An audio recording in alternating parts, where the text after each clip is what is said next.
주 여호와께서 이같이 말씀하셨느니라. 그래도 이스라엘 족속이 이같이 자기들에게 이루어 주시기를 내게 구하여야 할지라. 내가 그들의 수요를 양떼같이 많아지게 하되 제사 드릴 양떼 곧 예루살렘이 정한 전리의 양무리같이 황폐한 성읍을 사람의 때로 채우리라.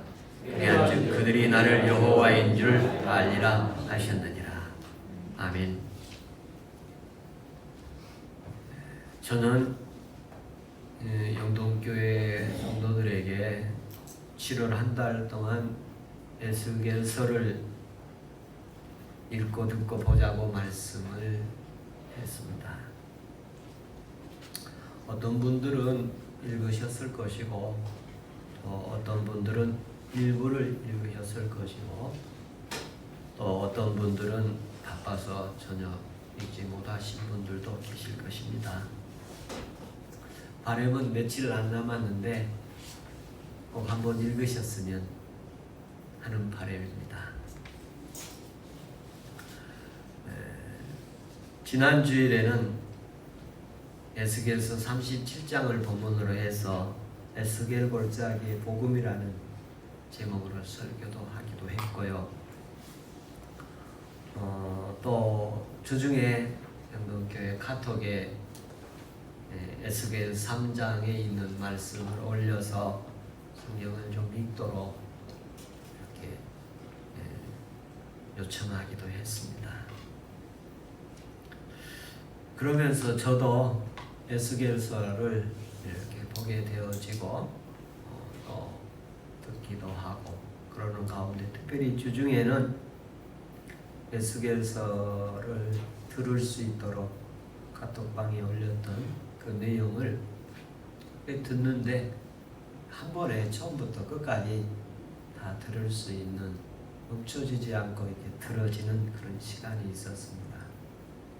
그러면서 제게 하나님께서 에스겔서를 보고 들으면서 느낀 감동들이 많이 있었는데 그 중에 오늘 몇 가지 말씀을 같이 나누려고 준비를 했습니다. 그 중에 오늘 말씀의 제목이 38절에도 나와 있습니다만 내가 여호와인 줄 알리라. 여호와인 줄 알리라. 이런 제목으로 오늘 말씀을 준비했습니다. 여호와인 줄 알리라는 말씀이 에스겔서에 약 60번 정도 기록되어 있습니다. 65회 기록되어 있습니다. 네, 여기 이 말씀 가운데 여호와인 줄 알리라를 세 부분으로 표현을 하고 있는데요. 너희는 내가 여호와인 줄 알리라. 그렇게 말씀하시기도 하셨고 그들이 나를 여호와인 줄 알리라.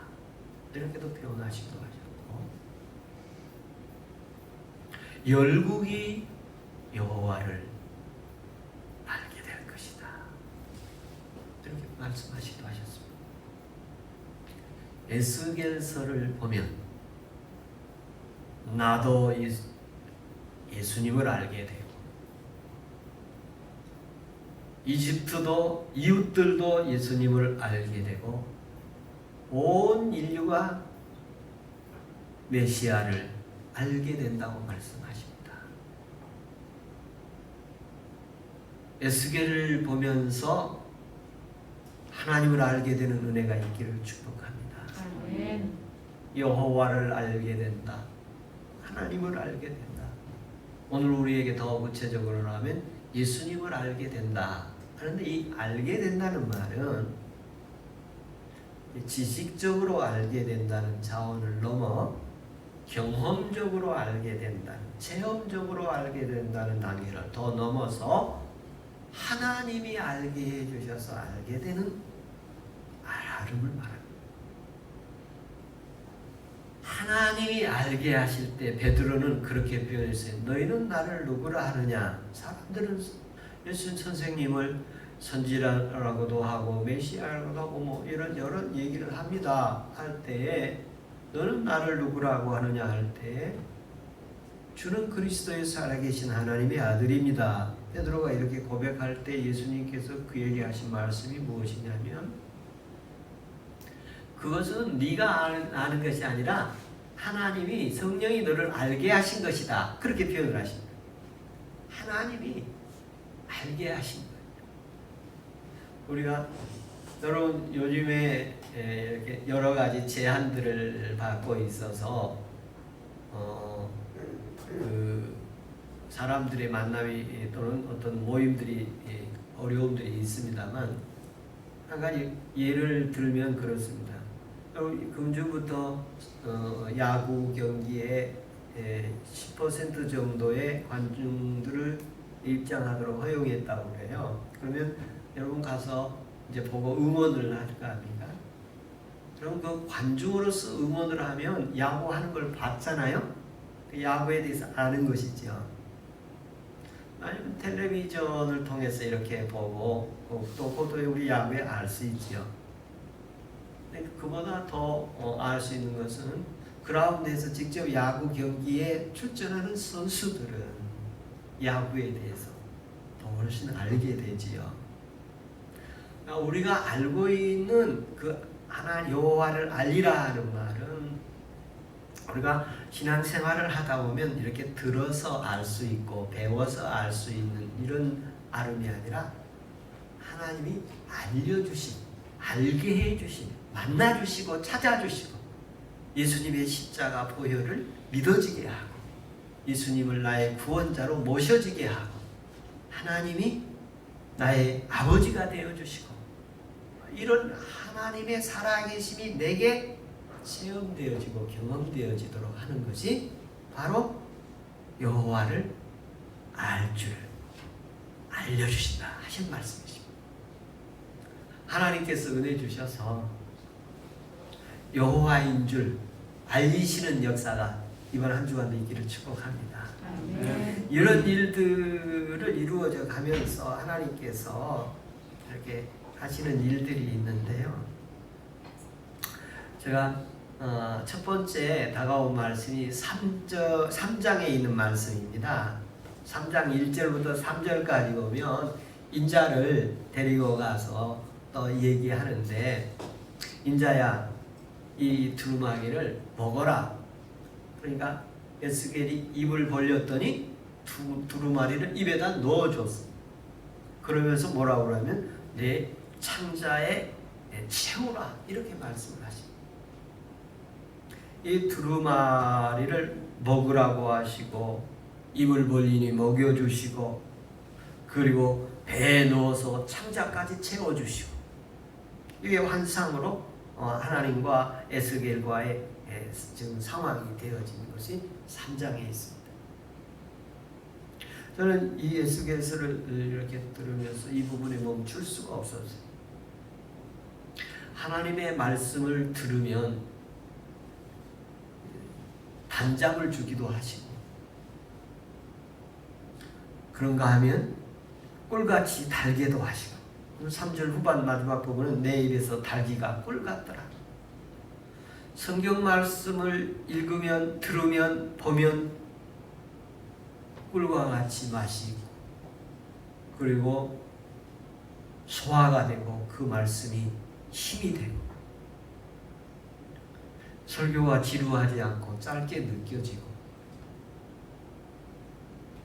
하나님의 은혜가 이 성경에 가득 차 있는 줄로 믿습니다.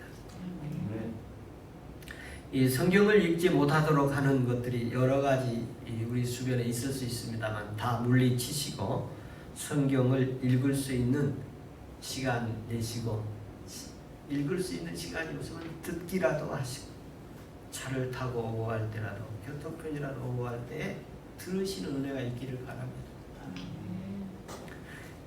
성경에 예수님이 계시고 성경에 살 길이 있고 성경에 찾는 해답이 있습니다. 성경을 읽으면 사람들이 사는 길이 있습니다. 성경 읽는 교회 부흥됩니다. 성경 읽는 사람 신앙이 살아납니다. 에스겔서 이렇게 말씀하면서 에스겔서 3장 7절 9절에 보면 이스라엘 사람들의 반응을 보게 되는데, 에스겔에는 이렇게 두루마기를 먹여주고 그리고 창자까지 채워주시는 이런 하나님이 이스라엘에게 이 이야기를 하라고 하면서 이스라엘의 그 영적 상태를 보여주니까 이렇게 보여요. 7절에 보면 그들은 이마가 굳고 마음이 굳어 내 말을 듣고자 아니하니라. 인자야, 내가 이 모든 말을 네가 전할 텐데 그들은 다음 절에 보면 광석과 같다. 이 생각이 굳어 있고 그리고 돌처럼 돼 있어서 받아들이려고 하지 않을 것이다. 그러나 듣든지 듣지 않든지 너는 얘기를 좀 해라. 그러면서 너는 마음으로 받으며 듣고 사로잡혀 있는 저들에게 얘기 좀 해다오. 이런 말씀을 하십니다. 왜 성경이 안 읽어지느냐면 뭔가에 사로잡혀 있는 이스라엘 민족들로 표현하고 있고 그들의 머리가 아주 돌같이 다른 것들로 꽉 차서 단단해 있어서 말씀을 받을 상황이 아닌 걸로 보여집니다. 이렇게 표현하고 있습니다. 성경은 우리 예수 그리스도를 믿는 사람들에게 날마다 생명의 양식으로 주신 하나님의 영생의 말씀이시요 구원의 말씀이십니다. 이 말씀을 매일 먹고 마시고 그리고 창자까지 채워지고 힘을 얻어지는 은혜가 있기를 축복합니다. 아멘. 성경을 어디든지 두고 언제든지 볼 수 있는 은혜 있기를 바라고요. 아멘. 요즘은 너무 우리 얼마나 발전됐습니까? SNS, 휴대폰 안에 성경 담아서 언제든지 들을 수 있잖아요. 그래서 이제 핑계 댈 수가 없을 것 같아요. 시간이 없다고요? 그러지 않을 것 같아요. 이제 몸에 익숙치가 않아서 그렇지 언제든지 이어폰만 있으면 혼자서 들을 수 있는 그런 마음만 있으면 언제든지 들을 수 있는 길이 있습니다. 성경을 읽읍시다. 아멘. 평생 성경 읽는 은혜가 있기를 축복합니다. 아멘. 에스겔서 48장 4시간이면 읽을 수 있습니다. 오늘 밤이라도 읽으시는 은혜 있기를 축복합니다. 다음의 말씀은 또 이스라엘이 하나님을 등지는 모습이 굉장히 많은 분량으로 기록되어 있습니다. 그 등지는 모습을 이렇게 보니까 많은 등지는 다양한 모습이 있지만 그 중에 한 모습이 성전에서 신앙생활을 유대인들이 하나님을 잘 섬기는 사람들이고 제사로 하나님을 예배를 잘 드리는데 그 예배 속에 하나님을 등지는 예배를 드리고 있음을 볼 수 있었어요. 6절에 보면 에스겔서 8장 16절에 이렇게 말씀을 하십니다. 여호와 성전 안뜰에 들어가시니라. 보라, 여호와의 성전 곧 현관과 제단 사이에서 약 25명이 여호와의 성전을 등지고 낫을 동쪽으로 향하여 동쪽 태양에게 예배하더라. 성전 안에서 예배를 드리는데 하나님께 예배 드리지 않고 태양에게 예배 드리고 있습니다. 이것을 우리 현실로 가져오면 오늘 여기에서 우리가 성전 안에서 예배당 안에서 예배 드리는데 생각은 다른 곳에 있는 것을 의미합니다. 그 부분에 대해서 하나님이 엄청 싫어하시고 굉장히 가증한 일로 보이죠. 이게 가증한 일들이다. 예배하면서 성전 안에서 하나님을 예배하면서 태양에게 예배를 하고 이스라엘 백성이 하나님으로부터 진노를 받는 가운데 여러 가지 요인들이 있는데 세 가지 요인으로 구분할 수가 있었어요. 성전이 마지막 단계. 성전에서 타락되어지면 하나님 이스라엘 버리셨어요. 그 앞에 단계가 뭐냐면 그 다음에 제사장 지도자들이었어요. 영적 지도자들. 그 다음에 일반 국민들이었어요. 일반 국민들. 공동체들이었어요. 이 성전 안에서 하나님을 예배하는데 거기서 하나님을 등지고 태양을 향해 예배를 하고 있는 모습이었어요. 하나님은 바리새인들의 내면을 보면서 해칠한 무덤과 같다고 그런 표현을 했어요. 저와 여러분이 하나님을 예배할 때 다른 때는 몰라도 최소한 하나님을 예배할 때는 하나님 예배가 드려지길 바랍니다. 아멘. 신령과 진정으로 아벨처럼 하나님께 드려지는 예배 되기를 바랍니다. 아멘. 다른 생각이 들어오면 내보내고 아멘. 쫓아보내고 하나님을 향하도록 똑바로 붙잡고 죽게 드리도록 힘쓰는 은혜 있기를 바랍니다. 아멘. 이스라엘 백성들이 나라를 잃어버리게 되고 포로로 잡혀가게 되고 예루살렘 성전이 불타버리게 되고 하는 이런 마지막 진노가 하나님의 채찍을 맞게 된 이유가 뭐냐면 성전 안에서 하나님을 등지고 예배하니까 그 성전 파멸시키는 거예요. 한 사람이라도 이곳의 예배자가 하나님 앞에 올바로 드려지면 이 교회 살아 존속할 줄로 믿습니다. 아멘. 한 사람이라도 온전히 하나님을 향해 예배 드리면 하나님 존속시킨다고 저는 믿습니다. 아멘. 소돔성에 그 성 도시에 5명이 있으면 존재시키겠다고 하시지 않았습니까? 한 명이라도 있으면 존재시키는 은혜가 있을 줄로 믿습니다. 아멘.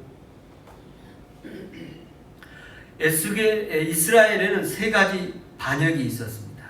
여기 보니까 에스겔서 20장 1절에 보면 3가지 반역을 표현하고 있는데 그 3가지 반역을 율례를 따르지 아니하고 준행하지 아니했다.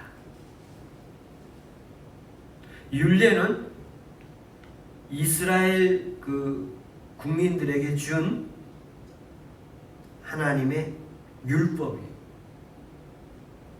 그러니까 하나님이 주신 생활 규범을 주셨어요. 그걸 지키지 않으신 거예요. 따르지 않은 거예요. 그리고 둘째는 규례를 지키지 아니했어요.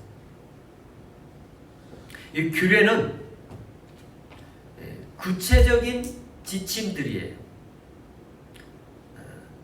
규례나 율법을 통합적으로 얘기하면 율법, 모세가 시내사에서 준 것들을 말하기도 해요.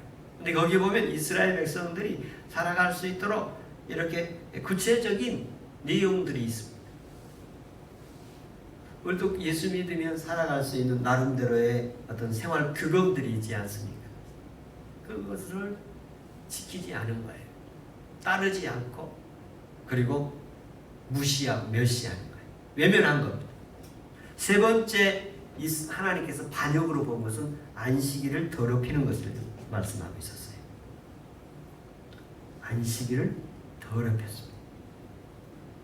이스라엘 백성들이 하나님을 거룩하게 섬기는 날로 이렇게 삼지 아니하고 안식일을 더럽혔다 이렇게 표현되어 있습니다. 그래서 하나님께서 내린 3가지 징벌이 있습니다. 에스겔서 12장 16절에 보면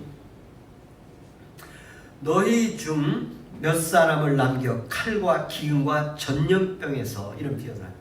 3가지 칼, 기근, 전염병 이 3가지를 줬어요. 칼은 전쟁을 의미합니다. 기근은 흉년으로 먹을 양식이 없어서 굶주림을 의미합니다.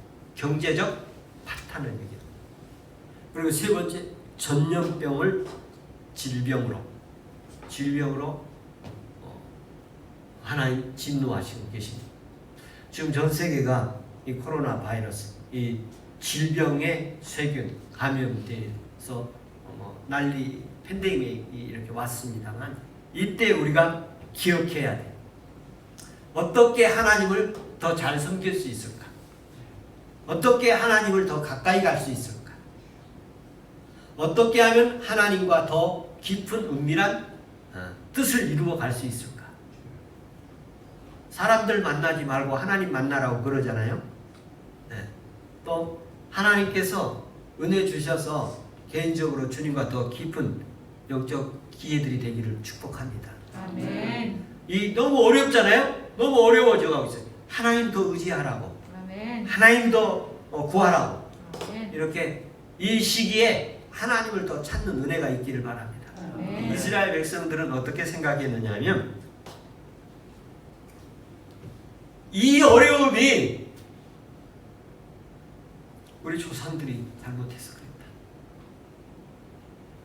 우리 조상들이 잘못해서 너무 우리가 이렇게 힘들게 산다. 그리고 지도자들이, 두 번째는 지도자들이 잘못해서 그런다.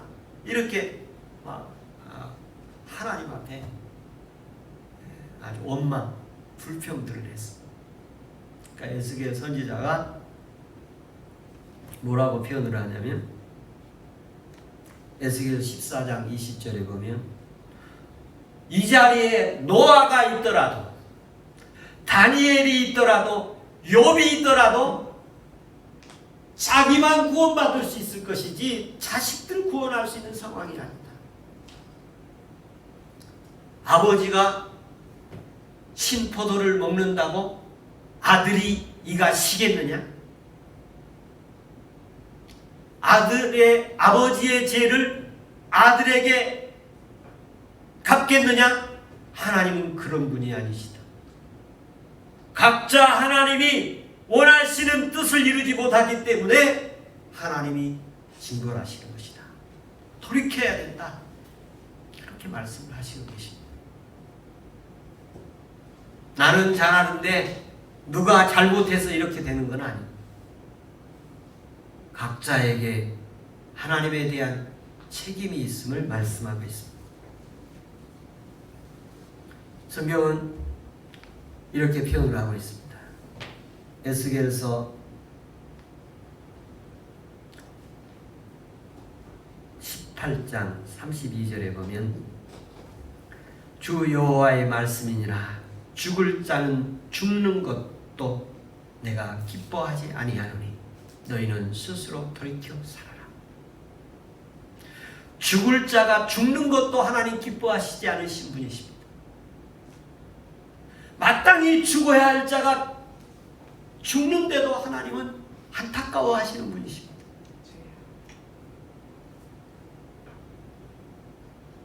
하나님께서 죽어가고 쓰러져가고 아파하고 있는 그거 보시면서 좋아하시는 분 아니십니까? 그러면서 주님은 말씀하십니다. 너희는 스스로 돌이켜라. 아멘. 그러면 살 길이 있을 것이다. 아멘. 지금 이스라엘은 내게 찌꺼기 같은 존재들이다. 22장 18절에 보면 이렇게 되어 있습니다. 인자야 이스라엘 족속이 내게 찌꺼기가 되었다. 이 찌꺼기 이거 보잘것없고 이제 버리고 쓸모없게 되었다는 것입니다. 그런데 하나님께서 이 찌꺼기를 바벨론이라는 나라에 보내서 포로 살게 하고 그 풀무 속에서 그 고생을 하며 때로는 사자굴에 들어가야 하고 때로는 풀무 속에도 집어넣는 그런 고난의 시기를 걷습니다.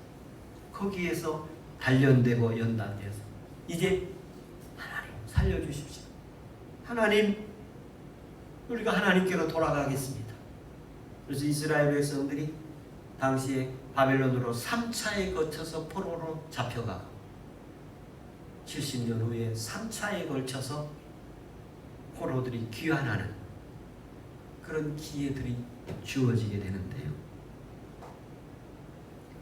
왜 이스라엘 백성들이 애굽에 가서 광야의 길을 걷고 이런 바벨론으로 잡혀가고 환난과 고난을 골짜기의 삶을 사느냐면 그 찌꺼기 없애게 하려고 그렇습니다. 찌꺼기 없애게 하시려고 풀무 속에 넣는 모습이에요. 고난 속에 넣는. 그래서 좀 힘들고 어려우면 하나님이 나를 사랑해서 내게 있는 찌꺼기 없애려고 그러시나 보다. 그래도 좀 아프고 힘들어도 참고 잘 견디기 바랍니다. 여러분 주사 맞으면 얼마나 무섭습니까? 엄청 무섭잖아요. 그런데도 맞아야 될 때 맞아야 하잖아요.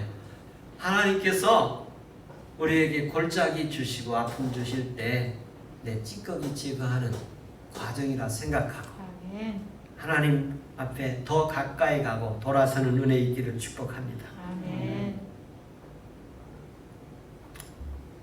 이 이스라엘 백성들에게 그러면서 너 앞으로 물이 너 결코 침몰시키지 못할 것이다. 홍해를 건널 때 그런 경험이 있었잖아요.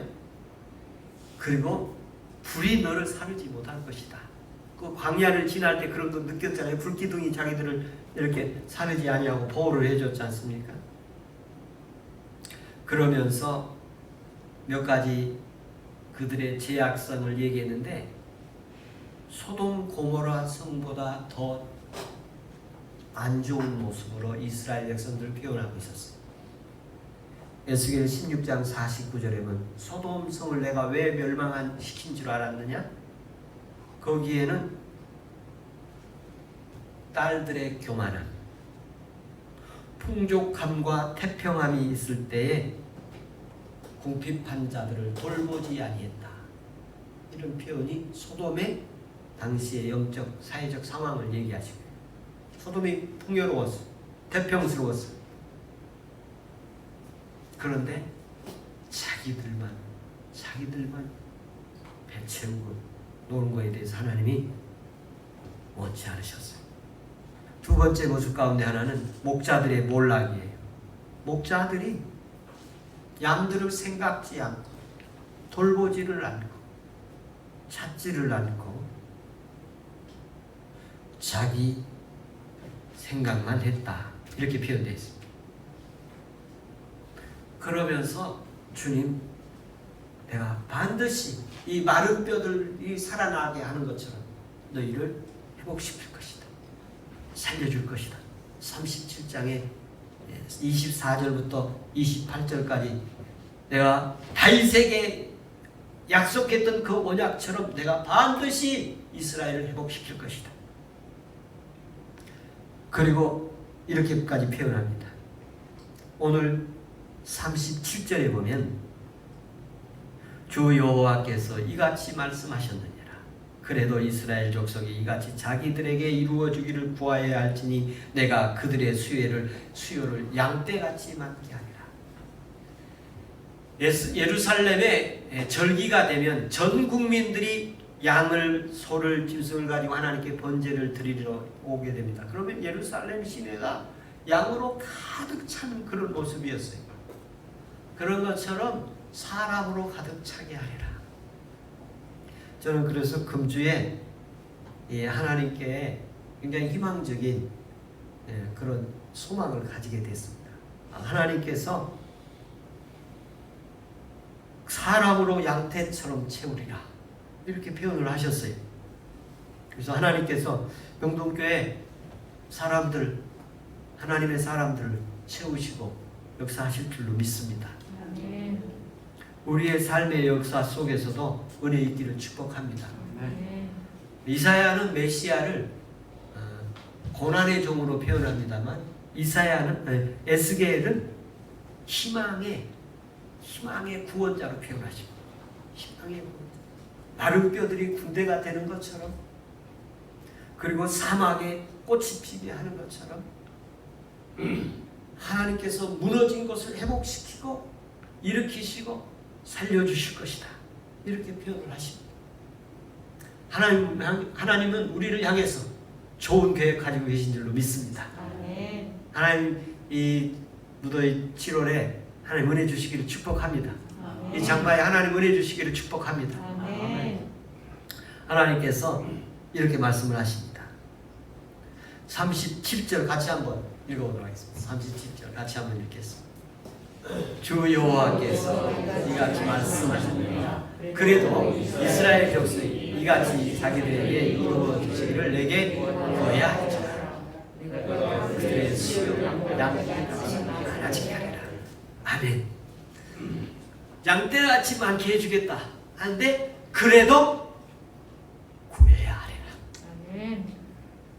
그래도 기도해야 한다. 마지막에 아멘. 그래도 기도해야 한다. 아멘. 하나님이 우리를 위해서 엄청난 계획을 가지고 계십니다. 아멘. 좋은 계획을 가지고 계십니다. 그래도 구해야 하십니다. 아멘. 기도는 능력이 있습니다. 아멘. 기도하는 사람에게 능력이 있는 것이 아니라 기도를 들으신 분에게 능력이 있습니다. 아멘. 기도는 기도를 들으신 이에게 능력이 있는 것입니다.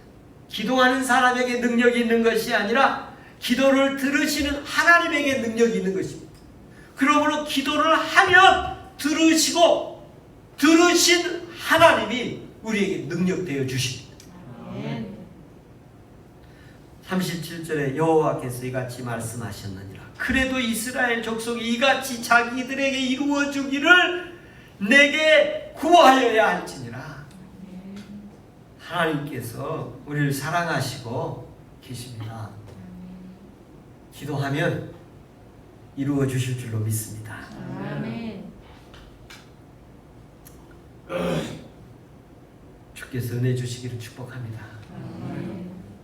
우리 같이 기도하겠습니다.